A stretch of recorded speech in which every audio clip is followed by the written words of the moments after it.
Hello বন্ধুরা, আজ আপনাদের দেখাবো ১২১টা মা কালীর পূজা, মঠবাড়িয়া সার্বজনীন কালী মন্দির, শৈলকুপা, ঝিনাইদহ। প্রথমেই আমরা মন্দিরটিতে প্রবেশ করলাম। গিয়ে দেখি ভিতরে অনেক ভক্তের আগমন ঘটেছে।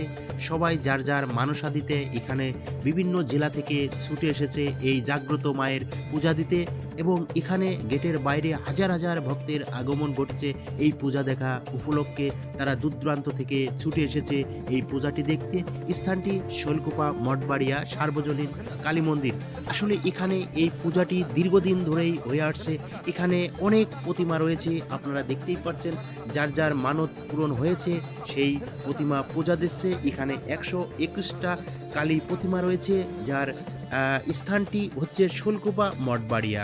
আপনারা জানেন এটা একটা জাগ্রত মায়ের প্রতিমা। এখানে কিন্তু প্রতি বছরই এই সময়টায় এই পূজাটি অনুষ্ঠিত হয়।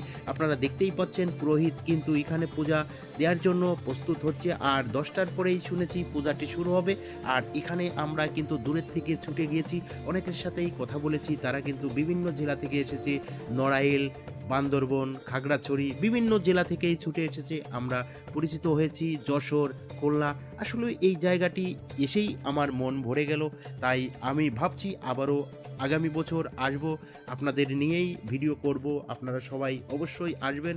আর দেখতেই পাচ্ছেন প্রতিমাগুলো কি সুন্দরভাবে সাজানো হয়েছে। সবাই যার যার মানত রয়েছে তারা কিন্তু পূজা দেওয়ার জন্যই সবাই সামনে প্রতিমার সামনেই ভোগ বসিয়েছে। আর এইটাই দেখতে পাচ্ছেন, এটাই কিন্তু এই মন্দিরের মেন প্রতিমা। আপনারা দেখতেই পাচ্ছেন এখানে প্রসাদগুলো যেভাবে সাজানো হয়েছে, এখান থেকে পূজা শুরু হবে। তারপরেই আসে পাশে যে প্রতিমাগুলো রয়েছে সাজানো, সেখানেও পুরোহিত কিন্তু রেডি হচ্ছে পূজা করার জন্য।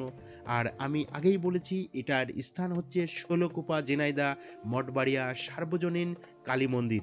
স্থান আপনারা আগেই জেনেছেন। সবাই ভালো থাকবেন, সুস্থ থাকবেন। আবার পরবর্তী ভিডিও দেখা হবে।